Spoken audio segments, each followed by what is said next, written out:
Good evening, good clients. Good evening. Good evening, Kennedy. Michael, good evening. I see he's muted there. Yeah, I can see. Myra, good evening.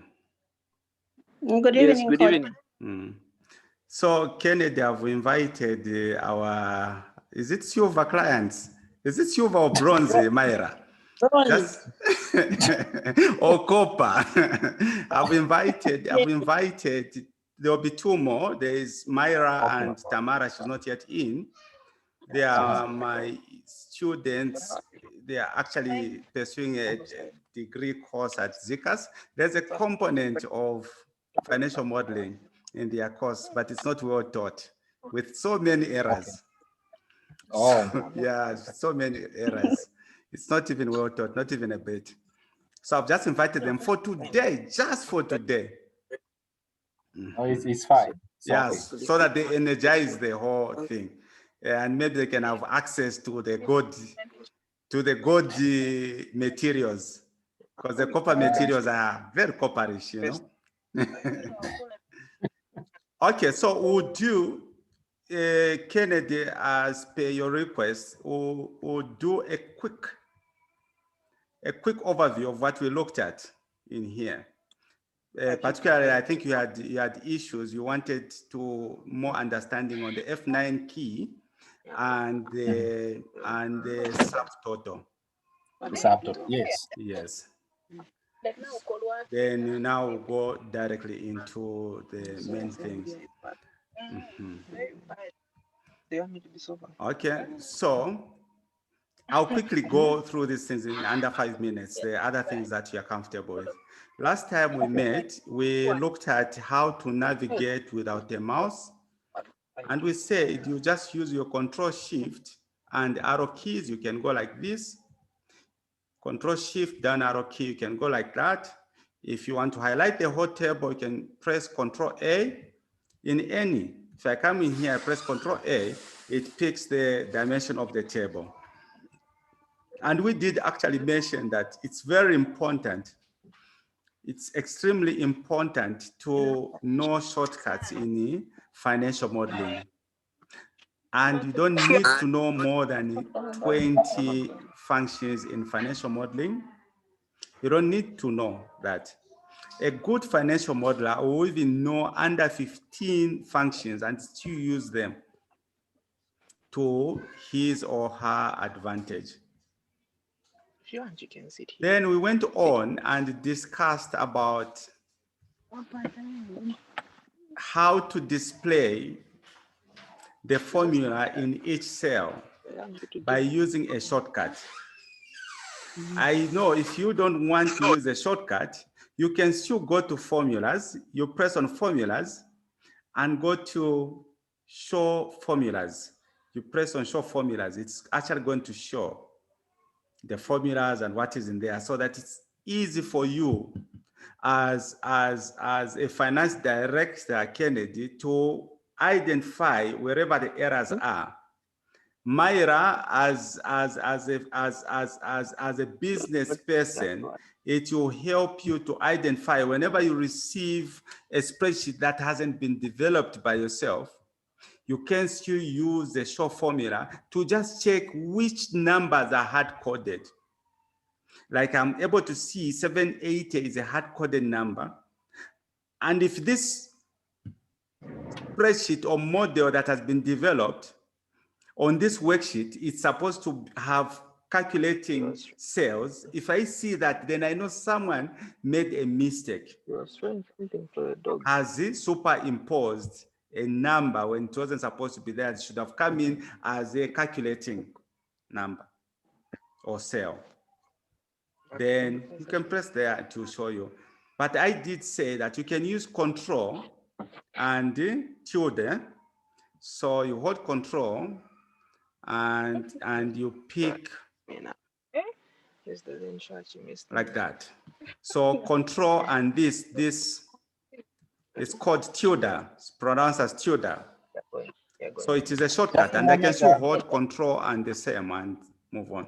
So Just a whenever I'm moment, checking these spreadsheets, I do it quickly like that. Then I'm able to analyze. So I know, like in this cell, it is coming from E22 times D3, legend D3. I can come this side, it will do the same. Are you able to hear me? Hello? Yes? Are you able to hear me? Yes, I think I think we can just mute our microphones. I can get a lot of sounds from the other colleagues. Actually, I'm trying to mute them. I'll mute them. Okay. So it will show you where it is coming from. So if I come that side, I'm able to check where these numbers are coming from. So it shows basically it's just this year and hitting there. So I can come down there. I'll be able to know where these numbers are coming from. So you hold control until the tilde. We looked at that, we didn't have any issues.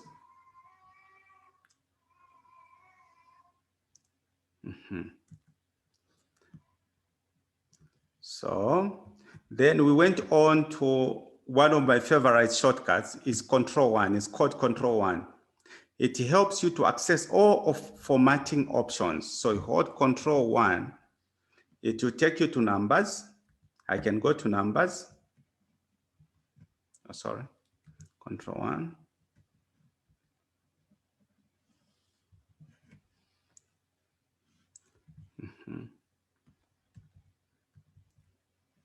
I can go to protection, fill, border, alignment, number.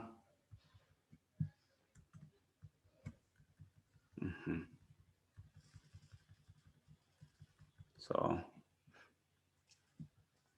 then on this one, originally we had these. Do this, Control-1. If I just remove an F there, I'll have numbers as is the original numbers. So you said you have these years, or you can press Control-1, go to custom, type in here. If you want 0, then you type F to show that these are forecast. If they are budgets, you can type a B and,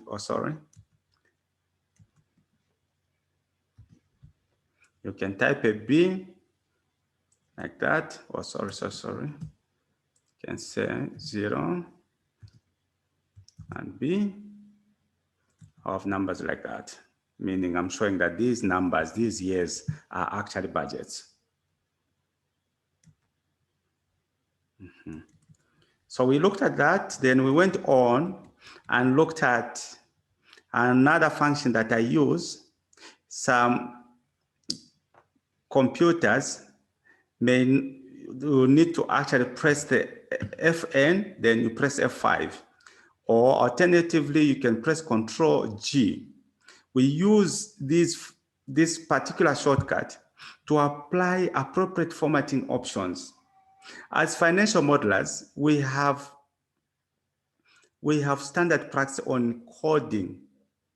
We know for sure that if you see a color blue, then you know that these are hard-coded numbers. They're hard-coded numbers. Where you see them in black, then it means that they are actually connected. There's some calculation involved. But then you may have numbers like this. Let me do this.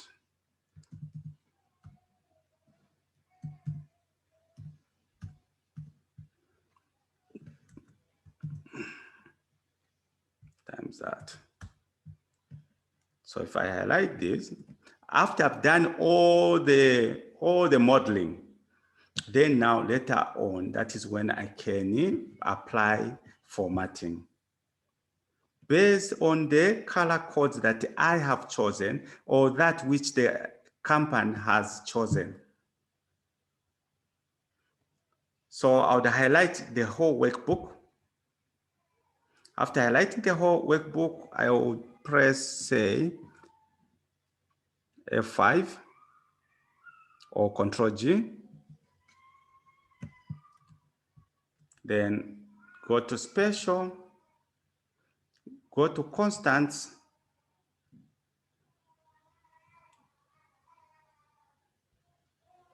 Then under constants, I would say I just want to format numbers, and I would press OK. Then I know that the numbers have to be in blue, and they also need to have some yellow shade of some kind. So I'll do like that. So meaning that whatever you see in the model with that color code, you already know that those are constant numbers, or what we call hard-coded numbers. So you can use FN, F5, or just F5, or Control and G. So that is how we highlighted and did the formatting in there. Then we went on to check on using a function called F9. F9 helps it shows the output of the selected component of the formula. If, for example, I pick something like this, I say 74 times 99 minus H67 plus sum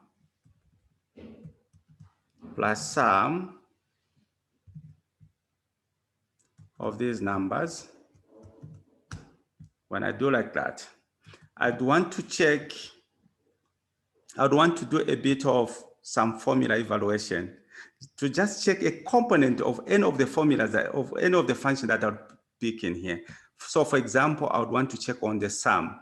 I can just highlight this and press F9 key. So to show that F9 key is 58, then I would come here and highlight that, also press F9. So to show that it is negative 214. So I can go to G60 to check what is in G60, and I'll press F9 key. These are quick shortcuts that you would actually use instead of when you're trying to evaluate, to check the source of the data that you have in a particular cell. So you are now checking on the formulas and what their ultimate output is. So you can see this 548. If I press enter, I go to 548 where we had this 548. So you can see what this F9 thing has done. So if I come here, I do like that. So it shows that is the 548 that we're getting here. So this is how, Kennedy, you can use the F9 key. If you don't want to do that, you can still go to formulas and go to evaluate formulas. Evaluate formulas. So I'll come here and say I want to evaluate what is in E50. I'll press evaluate. So to show me what is in E50. So I know that what is in E50 is 109.2. In E56 is 8. So if I multiply 109.2 times 8, I'll still evaluate it to show me that this is 873. I'll go to E58. Press shows that in E58 there's 216, 72 in the other thing. Then to give me the final answer, which is 726, which is that.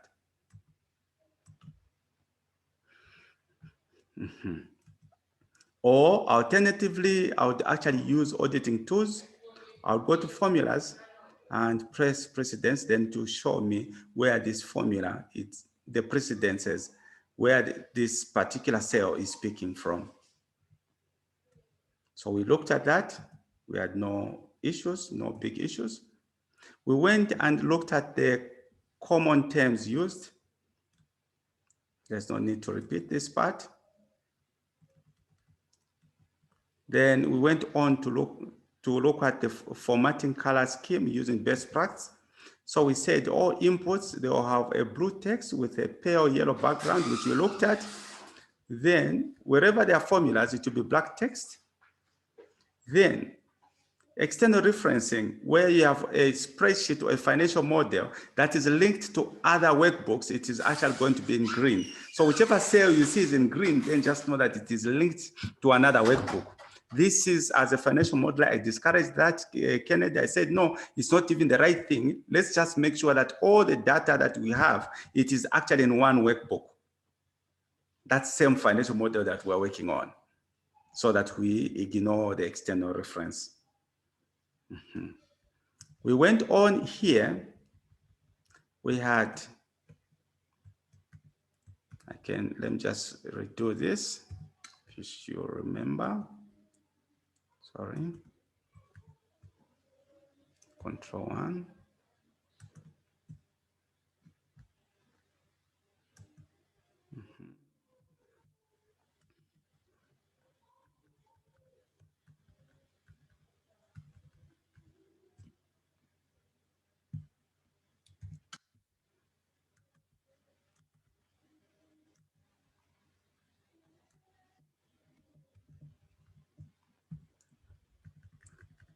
So on this one, what we said was, you want to bring in formulas and formatting, but very quickly. Tamara, and you have joined us. Huh? I hope Botswana is okay. So we said you have these. Yes, coach, it's okay. Okay, thank you so much. So we said this is your best year. You have these costs, and what you want to do. You want to have costs in year 2. So in having costs in year 2, we say that your costs are actually growing at 7%. So all you're actually doing, you have this number here times 1 plus 7%. But then we're actually going to log a row, which is the $ before the value. So press in there, and we said, you see, what we're actually going to do, we are going to copy this by using what we call Control D, where you just highlight this component here and press Control D. So that is another shortcut. Control D, it means duplicate the formula that you have highlighted in all the areas. So you don't need to, ordinary people who haven't passed through this academy, they'll copy here and go down there. That is what they will do. Or after they do this, they'll double click or take it like this. But then what you're actually saying, you have this number, you just highlight up to there and press Control D quickly. Now, having these numbers, you already have a sum there. You can still press Control and come this side. But we said the problem, what you can do, we're actually showing how to use a shortcut called Control R. So Control R, we said, if you wanted, you just highlight up to there and press Control R.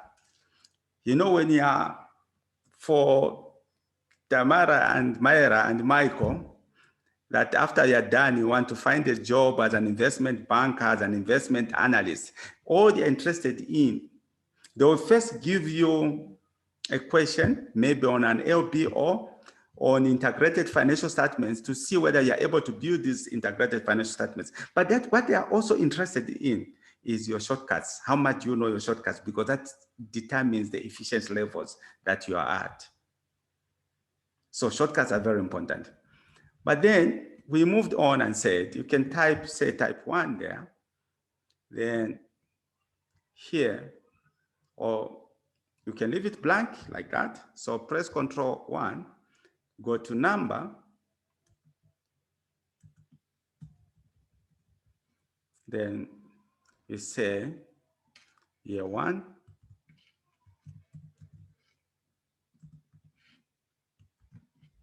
like this.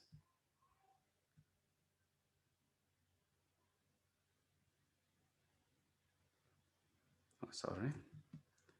Type like this, sorry. Do like this. Then inverted comma, yeah.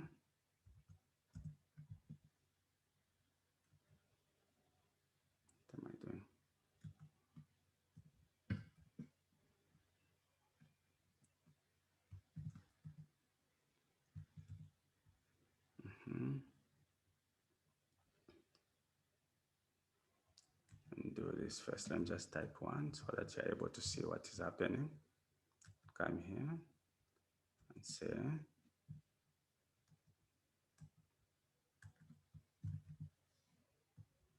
inverted comma, inverted comma like this. Then press OK. Then from here, I would say this plus 1. But watch what I'm going to do using this function called control R. I would highlight all these. Suppose I want to go for up to 5 years.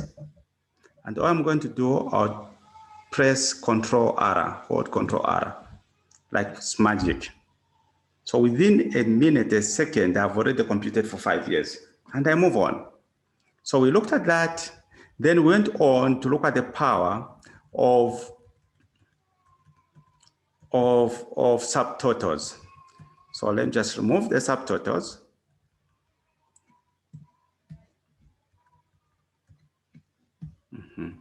So before that, we said there are some shortcuts that you need to know, like shift space bar, then it highlights the whole row, or control space bar, it highlights a column.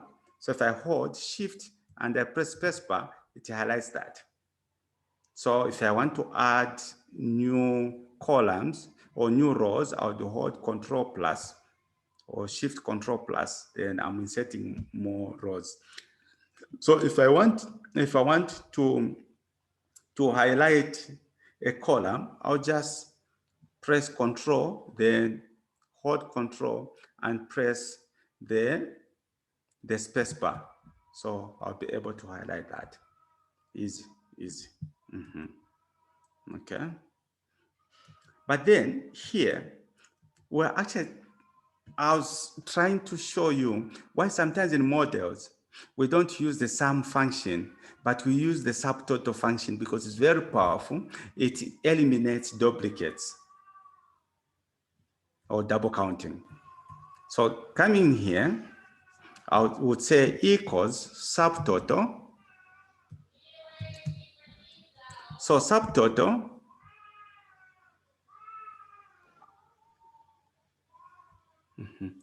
So on subtotal, you have sum, which is 9 there. So all you do, Tamara, you type 9, comma, I pick this subtotal. Enter. I come here, again, I say equals subtotal. If I want to average, I would type 1 here. Suppose I type 1 like this, comma, then I do like that. It is going to average. That is an average. But I don't want to type, so I'll say equals subtotal. I'll type 9, which is sum here, comma, then I'll actually pick that. But after I'm done, watch this. I'll still use, Kennedy, I'm sure this is why you're getting confused. I'll still use subtotal. I'll say equals subtotal, type 9, comma, but then I'll highlight up from up there. So this function is so intelligent. It is so intelligent that it knows, it only picks where there are functions, where there are subtotal functions. That is what it's going to pick and add. So I'll press equals. So it is as good as saying 720 plus 120. So meaning that if I have another subtotal in between, it is actually going to pick. Suppose I would say subtotal here. I trick it, subtotal 9, then 7. Actually, I hope so, because there's no formula in there. So if I had a formula, I would say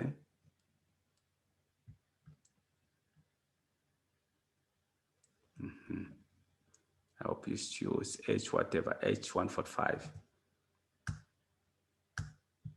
H145.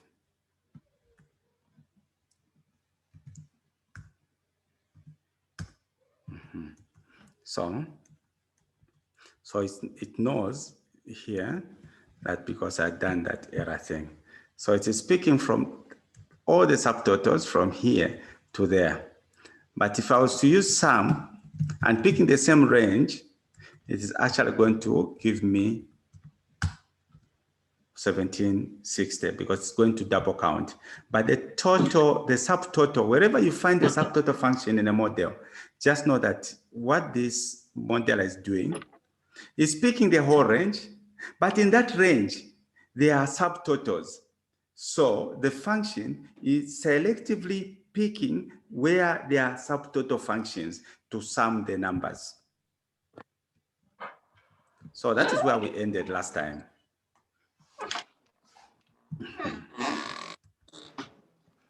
Kennedy, since you had requested this, I hope it's okay. We can now move on into. Very fine now. Okay. It's fine, thanks. Okay. So we go to VLookup for experts.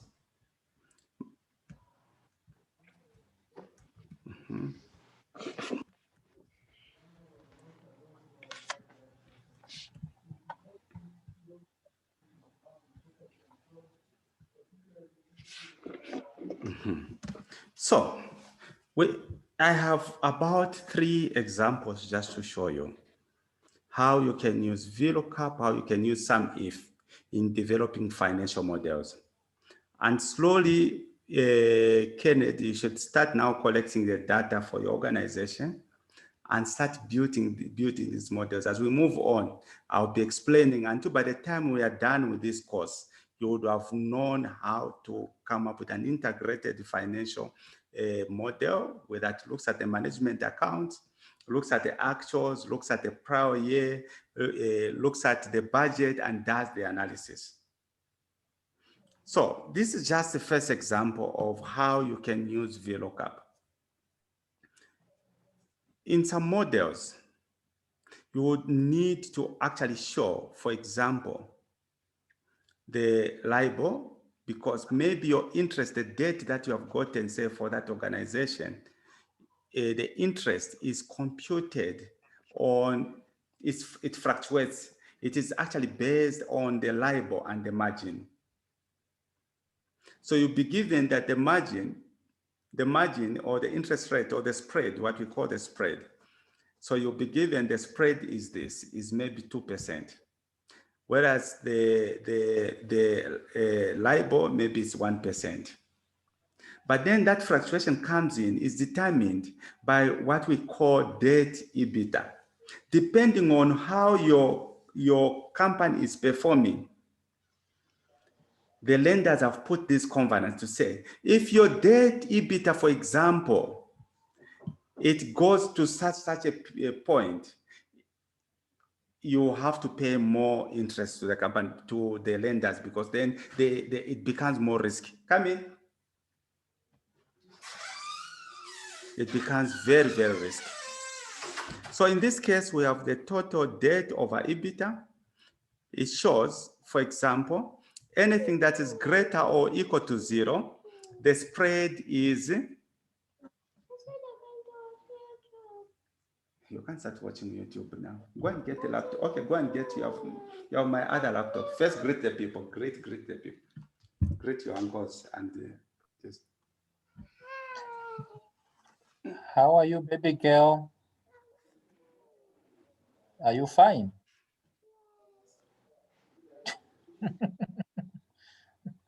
I can see she wants to become like that, yeah? Okay. Bye-bye.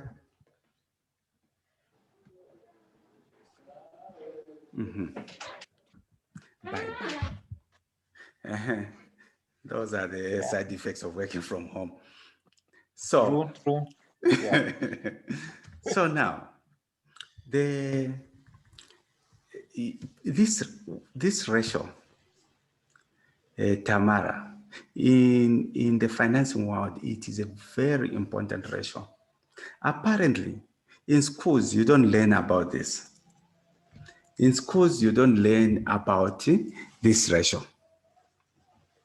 You know, you've come to disturb me. No, go and get my other laptop. But I don't know The password, Teresa knows the password.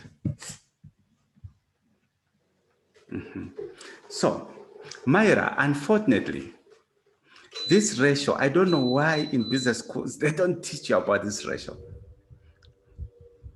It's just like the debt service cover ratio. We come to know these things when we're already working, and we start getting embarrassed when we're going to meetings and you're meeting transaction advisors, very sharp people. And they start telling you about debt service coverage ratio. They start telling you about debt, EBITDA, and all these things, and we don't know them. But they are very, very important. For example, for companies that do projects which go less than, should I say, during construction, which take less than, say, 2 years, their debt EBITDA, the lenders can actually bring it to, say, 3 times.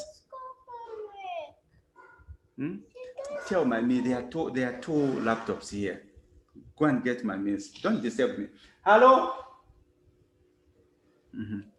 Yeah. So for companies that they do projects, maybe they borrow, and during construction takes about maybe 2 years, you'll find that lenders can actually come up with maybe a debt EBITDA of, say, 3 times. What that means is that within 3 years, you should be able to pay. Now, it shows the amount, because EBITDA is your operating cash flow. So it shows this operating cash flow, for how long can it take to amortize the debt? And here, debt, you're actually looking at interest-bearing debt. So this example, it shows that if your debt EBITDA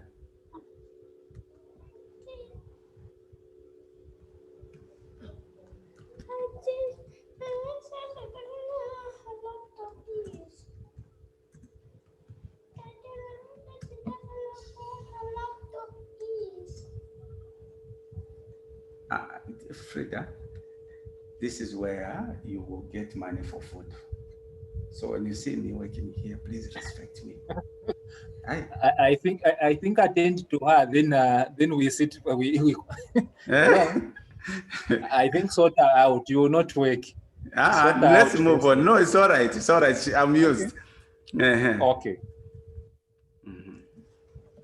Go and sit there. Go and sit there and do your YouTube. Wait.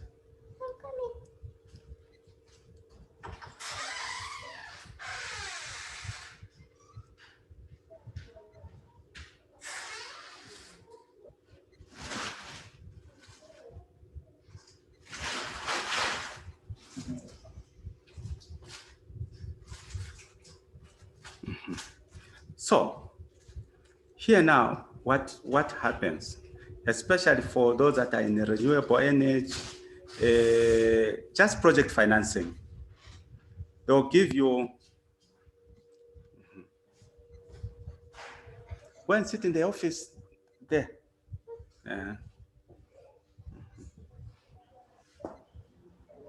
So for those that actually work in, like Edvan, I know Edvan, thanks and you're welcome. Feel at home. Those that do in project financing. Thank you, thank you. I'm very happy that you have joined. Yeah. So for those that actually work in project financing or do some projects, the lenders, for example, if you deal in hydro projects, they would actually say the debt EBITDA would be about 6 times.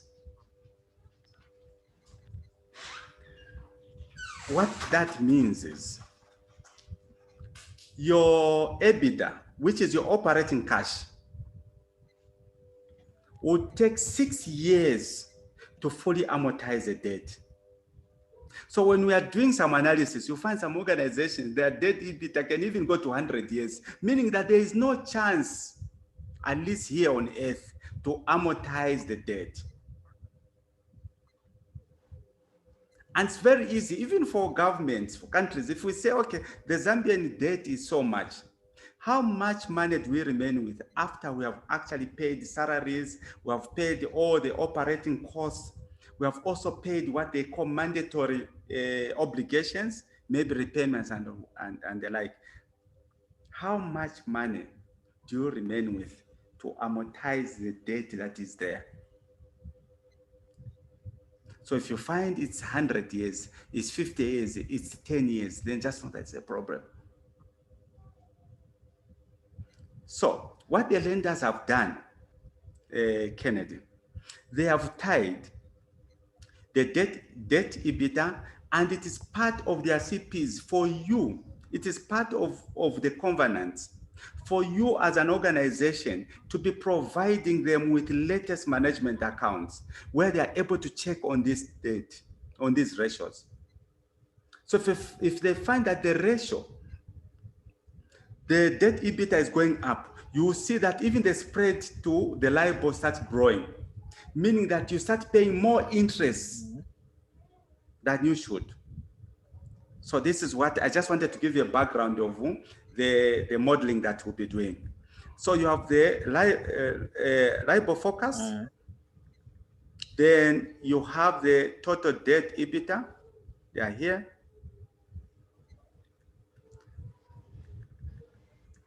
So what we want to do is to actually pick, to find the spread to the LIBOR. We have already been given, these are the forecasts up to 2025. So you look at last year's debt EBITDA forecast. That is what you use to calculate the spread. So in here, guys, we are going to use a function called VLookup. This VLookup function has 4 syntax arguments. The first one, it actually looks at the lookup. So the lookup is more or less like a primary or a unique key field that you want to use to fish out one's data. For example, NRC. I can use NRC to fish out more data, the village where this person lives or whatever, or a money number. So it is a unique identifier. Secondly, it actually looks at the range of the data that you want to pick. So this range, the key thing about that range is that your primary key field should mirror with the first row, meaning that the first column of the data that you're going to pick, it should contain elements that are found under the unique identifier, or where the unique identifier can be found.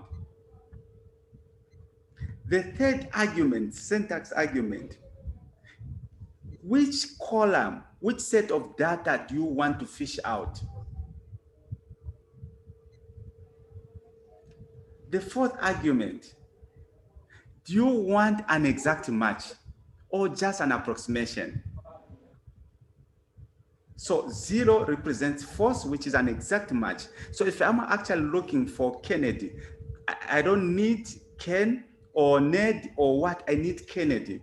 So it will pick Kennedy if I type 0 or false. If I type true, meaning that anything closer to Kennedy, it should be able to pick. So in this case, remember that they are ranges.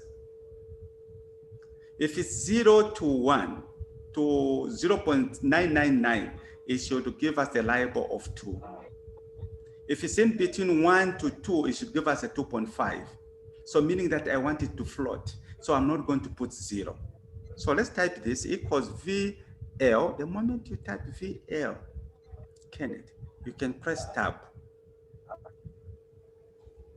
And if you want to see the function argument box, you can press Control A like this. It will open that, or you can say equals VLookup tab. Then I can take my cursor, check to the formula bar here where it shows insert function, the FX. So I can press the FX. But as a financial modeler, it's better you learn shortcuts. So in this case, I'll say equals VL tab Control A, like that. right? So what is the lookup value? My lookup value, it is the debt EBITDA. These ratios are called leverage ratios. Just read about them. They're very interesting ratios in the real world. Okay. Not those things that matter you learn in school. So press lookup value there, because the spread is determined by the prior performance on debt EBITDA. So I'll pick F16 there. I'm not going to lock it. Then I'll go to the table array. This is the information that we want to pick. So I'll pick this table up to here.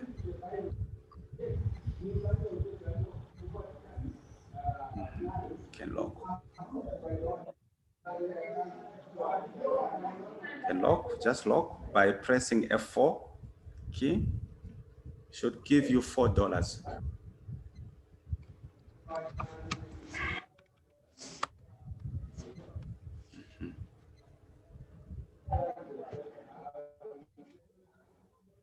Okay.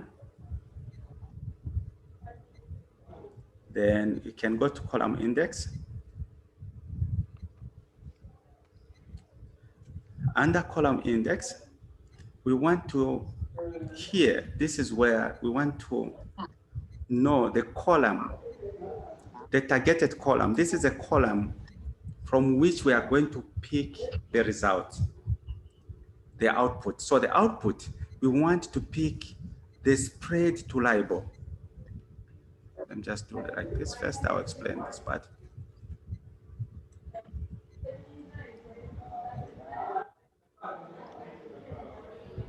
I'll explain this part.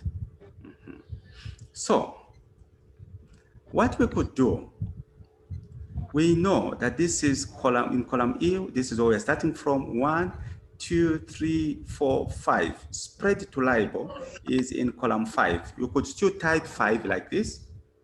Then under range lookup, you leave it or you type true or 1. But we don't want to hard code our formulas. So under column index, we'll use a function called columns. Or you can type 5, it's okay. But maybe type 5, then I'll explain how we can modify this instead of hard coding the numbers. Then under range lookup, you can type true, or you can leave it blank. If you type true, you don't want to find an exact match because what you want to find floating numbers. So this is why true or 1 or is okay. You can type true here if you wanted, or 1, or you leave it blank. So you press OK and have the percentages. So like I told you, once you're in here, start using Myra is not there. Michael, start using shortcuts. You have a choice, even Edward here, doing like this. Or you can just highlight up there and press Control R.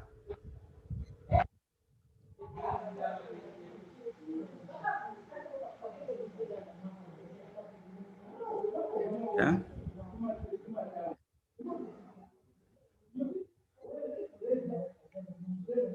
So this VLookup, we do not want to pick to have the exact match, Kennedy, and this is why we typed true.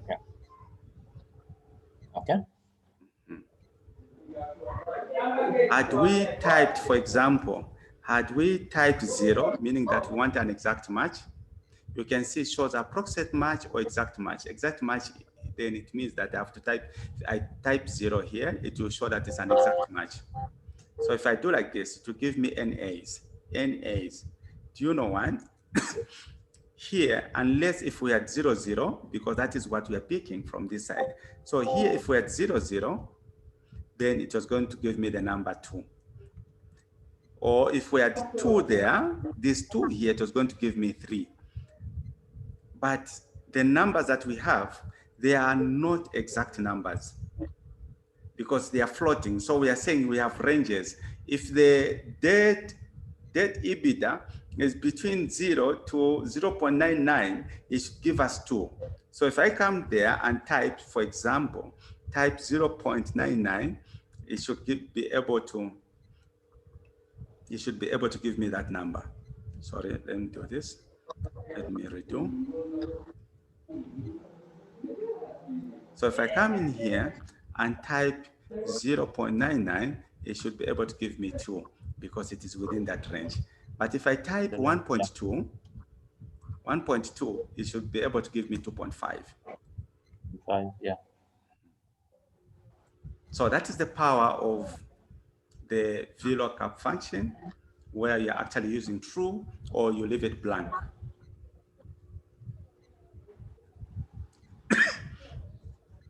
But instead of you counting how many columns, starting from here, 1, 2, 3, 4, 5, you can still use a function called columns, which is equals columns.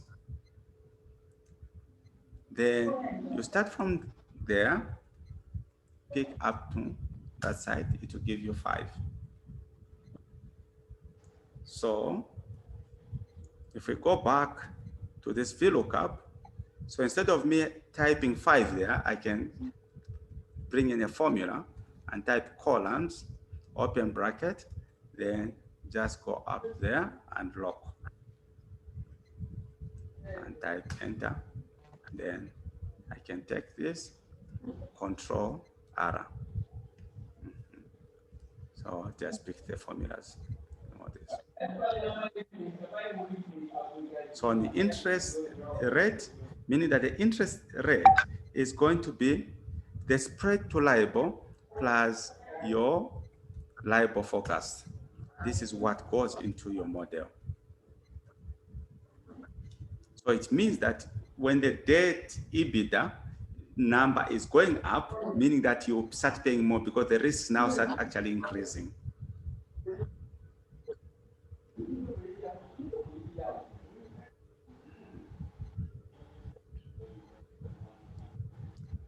So from here, you are required, still, this is corporate example, using your VLookup, where at this point, you want to come up with your income statement, your budget, which you are going to compare. Obviously, we'll not use the actual. I don't have the data for actual, but this is how we do. So if you want to copy the format, Kenneth, this is how you do your management accounts, where you have the budget, you have the actual numbers for the current month. It shows you a difference, the difference percentage. It also shows you the prior year. The reason for the prior year, and people sometimes do not understand when they're doing variance analysis, it shows the trend, whether what your budget is within what was spent that other year. Comparing the budget and the actual, it does not complete the story. I can say my budget was 50 kwacha, and we have found the actual of say 30 kwacha. Then we say we did not perform well because we expected to generate income worth 50 kwacha, yet we generated 30 kwacha. It looks like it's a complete story. It is not a complete story, Edvan, because we need to know how much was spent last year and maybe the other year. So for me, my analysis, what I do, I always bring in the prior year, the actual years for 3 years. Then it's just reviews your actuals during that time. If you say no, for say example, the Kafir Gorge power station, we projected that we're actually going to have, say, 400 gigawatt hours in January. That is the budget, 400 gigawatt hours. And the actual is giving us 300 gigawatt hours. Then we go on to start explaining, no, this is an adverse variance. We were 100 gigawatts short of the budget or the plant. It sounds like it's a very intelligent analysis, but it is not. What was in the prior year, what did you get? Maybe you find in the last 3 years, the average was about 280, 290. Then you know that your budget had a lot of errors for you to have projected at 400, when in the last 3 years, you have actually been around 280, maybe closer to 300. So this is why they actually put their prior year. Other companies, they would actually even come up with a 3-year for actual average. So they'll put the average for 3 years in here. Because in a single year, again, looking at the prior year, the numbers just for a single year, which are actuals, and you want to compare the actual for the one that you're looking at, the actual, and the budget and the prior year, and you're using the prior year for a single year. Kenneth, the problem that there could also be some what we call data noise. Maybe in that prior year, you had the elections as a government, so you spent more on that particular line, the budget line. Kenneth, don't vera. Na vera mana. Okay. So this is why they bring the prior year. For your company there, Kenneth, maybe you can also be just showing the actuals, average actuals, say for 2 years, 3 years. Yeah. In fact, that's the right thing to do, actually. Okay. So we'll look at the income statement and the balance sheet. I didn't want to bring in the cash flow statement.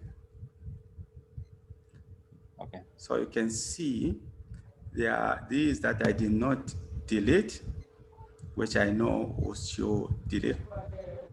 But any external link, just wanted to show you, if there's an external link, how do you remove external links?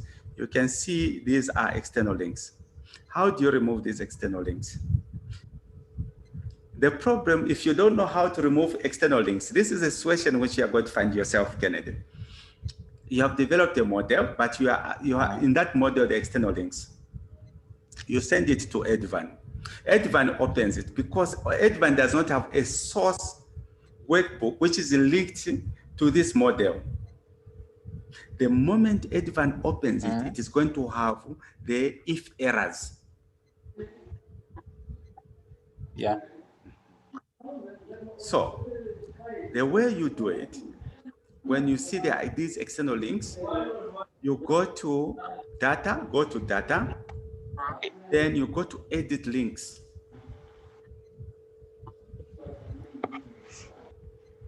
You go to edit links. You will see these, they will all disappear. You go to data, then you go to edit links. So on edit links, you highlight all this and break link. So you break links. This one it says refuse, the other one, but don't mind, it's all right. At least we have managed to break the links. So you can see all those external links, they are not there.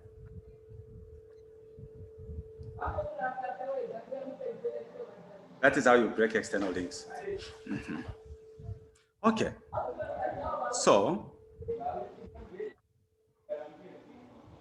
we now need to fill up this. So you have, for example, you have a chart of accounts. You have a chart of accounts, you have this data that you're picking from Sunny System, Oracle, Pastel, whatever.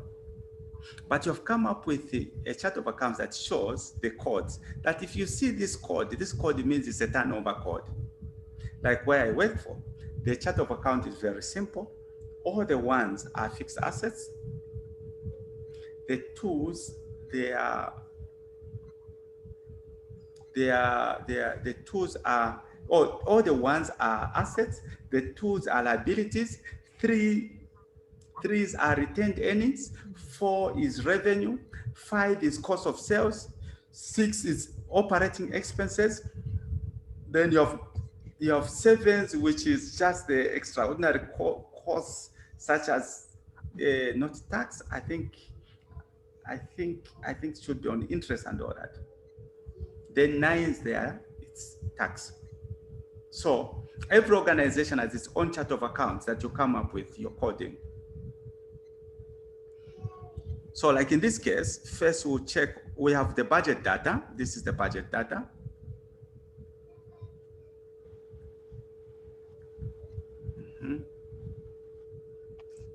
So this is the budget data. These are the classes. So you can see all these, they are assets from B-00G up to here. There is basically property, plant and equipment. So you have this. So this is the data that you have. Maybe you have picked it from your trial balance, or since it's the budget, you have done a budget journal. And this budget journal is going to be part of your model.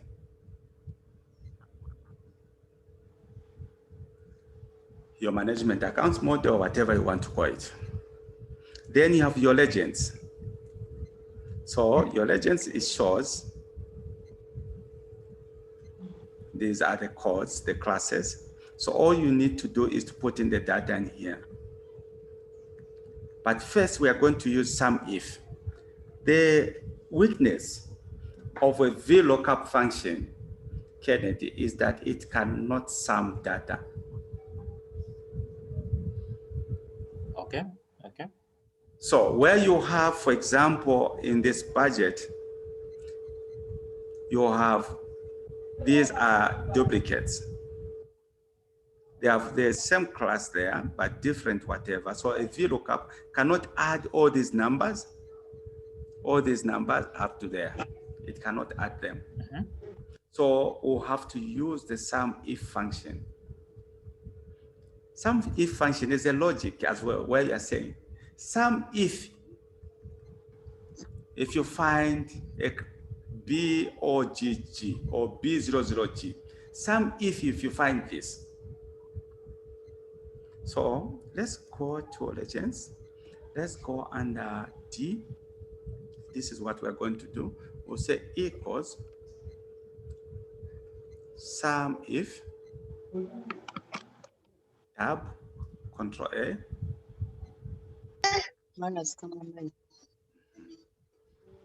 SumIF. So range, then go to criteria. So a range is,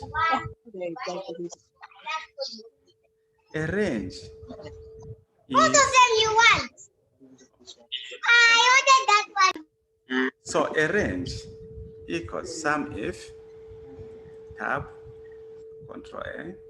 A range is a group of cells.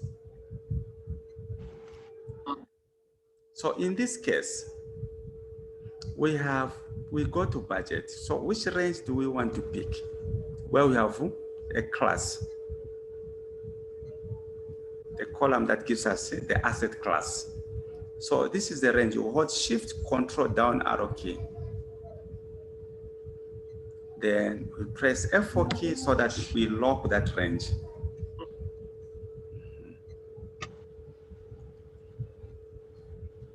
Okay. A criteria, it only hits just come back there again. Okay, okay. Yeah. So let me do this, get back. So you pick the range. So say equals SumIF, Control A. So you go to budget data.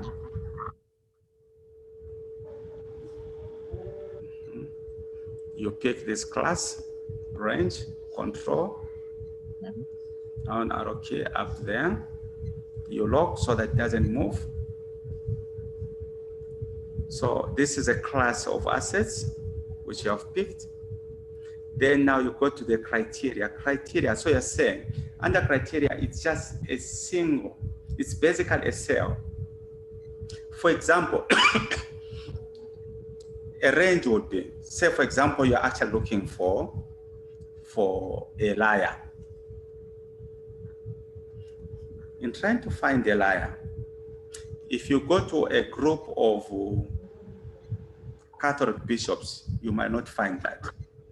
But if you go to a group, you have to go to a group of politicians. So a criteria is a liar. So where do I find that liar? You go into a range. Which range? A range of politicians. If I'm looking for Mylon brothers, that is a criteria. In which range can I find the Mylon brothers? In a range of serial killers. So the range here we have picked is the asset class. What is the criteria? The criteria is just in that single word, because we're looking for B-O-G, B-O-O-G. So we want to sum anything that is B-O-G. Whatever values that come under B-O-O-G, that is what we want to sum. But remember that we don't want, if we move the formula this side, that C3 formula is going to move. So we want to anchor it within the column. So we need to have a $sign before a column. So in this case, before C. You can press F4 key like this and have the $sign before. That $sign, Edvan, it is not money, otherwise I was going to be very rich. It is locking or anchoring. Then, having done that, so we now go to sum.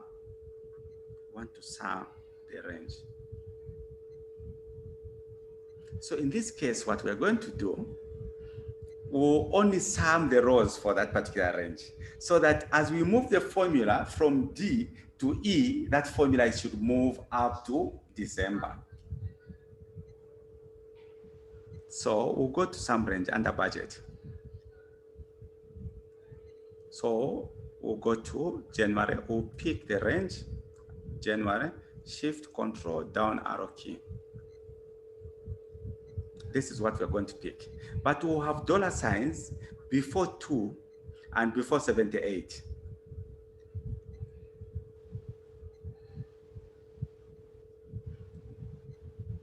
Before 2 and 78.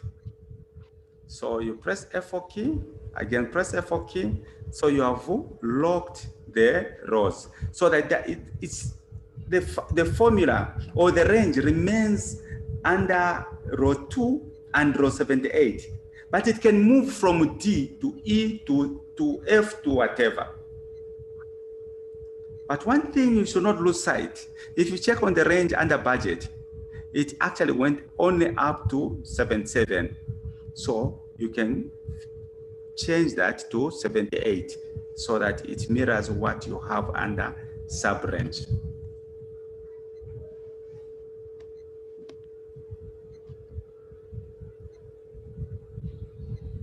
If you are okay with that, you can now press OK there. Just have the commas like that and take it down.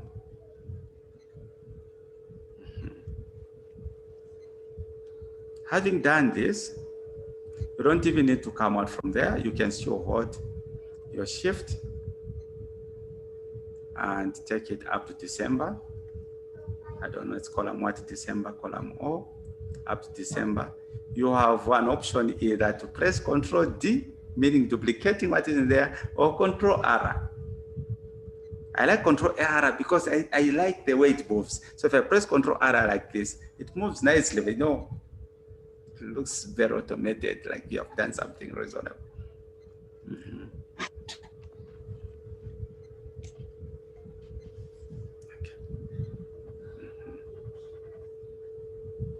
Tamara, I hope this is making sense. I haven't seen Myra. Where's Myra? Yes, coach, it's making sense. So it'll be done soon, then we're going to ratios corporate finance for those that are doing corporate finance with us. Now,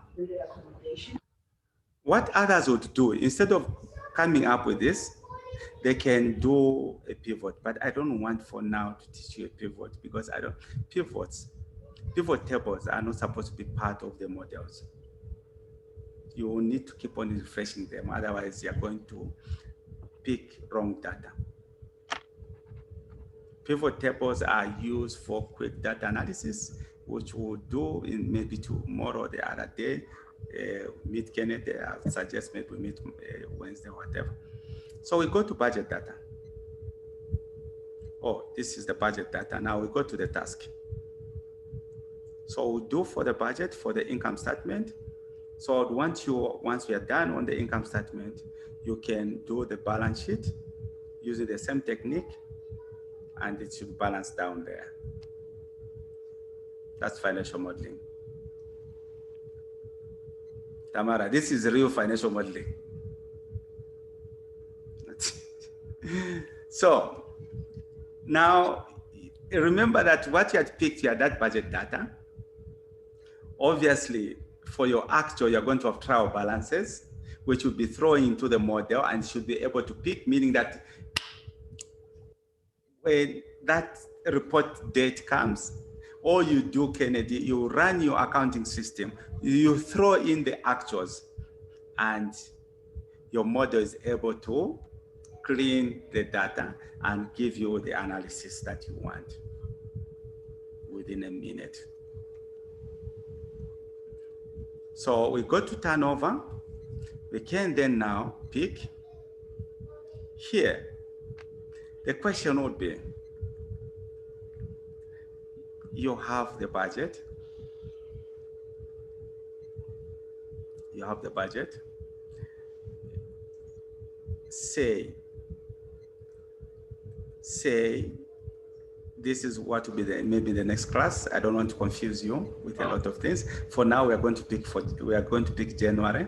The next class now, when we bring in the data validation, we'll have a drop down which shows January up to December. So that if I pick January 20, it should be able to automatically go under legends and pick January 20. If we pick December on your drop down, you say now you're actually reporting on maybe it's December report. The moment you select December, even the data that side changes to December, which will be the next lesson as we move on, where now you learn on data validation and how to use it. But for now, let's just pick for January. So under this, we say equals VLookup. Remember that the VLookup that we looked at first, we are picking floating numbers. Here, we want the exact numbers. The exact numbers, then it means we need to type 0. So say Control A. So what is the lookup value? The lookup value is the asset class there. What is the table array? Under table array, we go to legends. This is where we'll end. We go to legends. Let's just pick from here. That is 2. Because 2 go up to December, it doesn't matter. But we know that what we want is in column 2 in January. So hold Control and take it down there. So don't forget to log. Advanced log, meaning you put the $signs. How you put the $signs, you actually use the F4 key like that. Then we go to the column index number. So the column index number for in the meantime, and I see a number of people doing that, they'll just type 2. But you'll see what we'll be looking at tomorrow or the other day, maybe Wednesday. Kenneth, make sure that you get these techniques, you start building the financial model for your company. Financial model. Yeah, or management accounts and the like. Then range lookup, we'll go to, you type 0 because you want an exact match, or you type false and press OK. So these are the numbers that you have.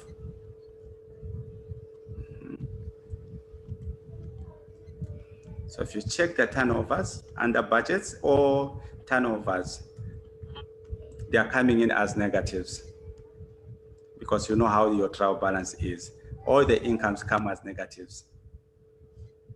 That is, yeah. They come as negatives. So they come as negatives. So what you do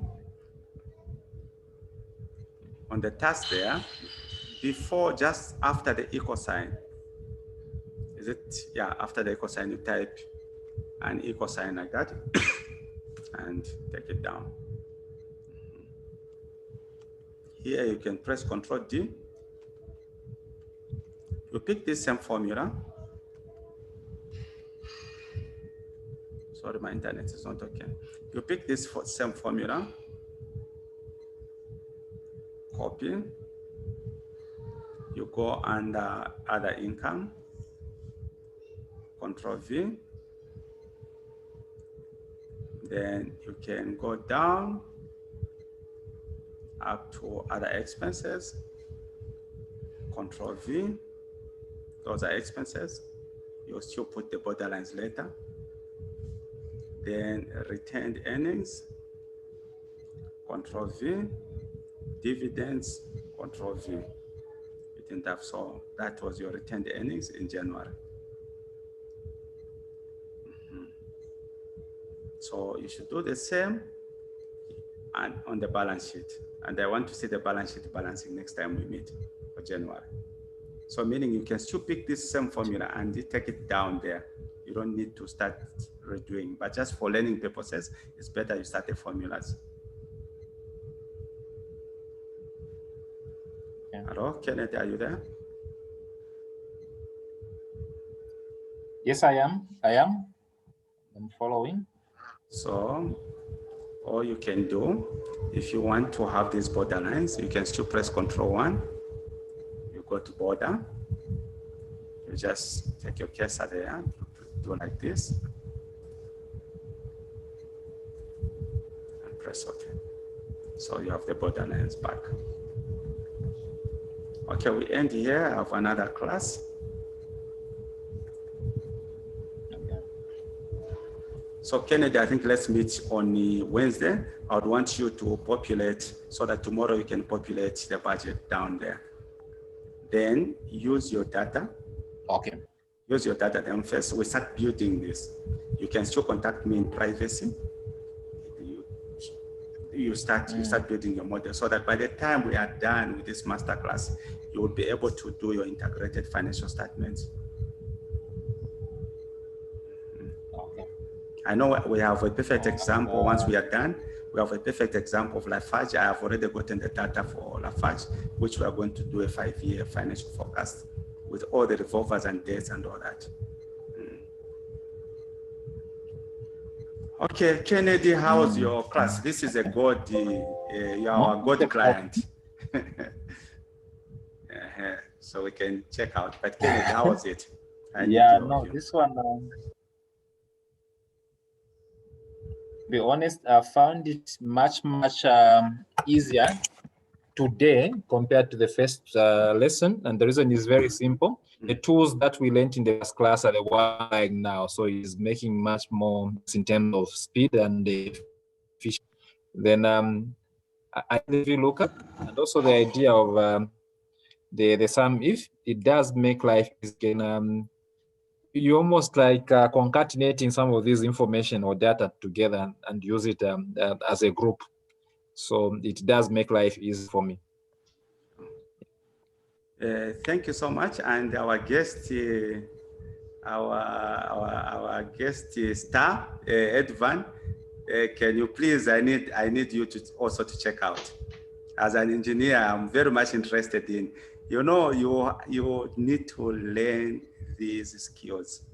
I've had two people, Mr. Makaliki and Mr. Linus Chanda, now they really want to learn financial modeling, especially that your renewables is actually becoming very big, even just the hydro projects.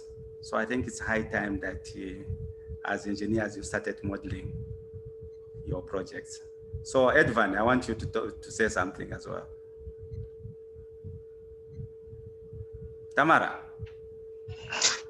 Thank you. It was very informative. Well, of course, like you said, most of the things you're talking about, and could at least for me, already seen them through the financial model, especially for KGL. Kafio goes lower. However, of course, how some of the things have been, the formulas that we're using and how they were coming about with those formulas was not that clear, but it's coming out. So it was quite informative, and thanks for your presentation. Thank you so much. Bye-bye. You can, Edvan and Kenneth, you can check out. I know, Edvan, you are not going to check out. You just walk away. Where I'm going to another So class. those issues you're talking about, the debt service cover ratios, all those things, EBITDA, they're all part of the model for KGL. Yeah, sure. Thank you. Thank you so much, and bye-bye. A minute, coach. Hello, okay. Yes, coach. I just want to know, when are you posting the recording? I joined the class a bit late. This one, Tamara explained. This one is what? You haven't missed anything.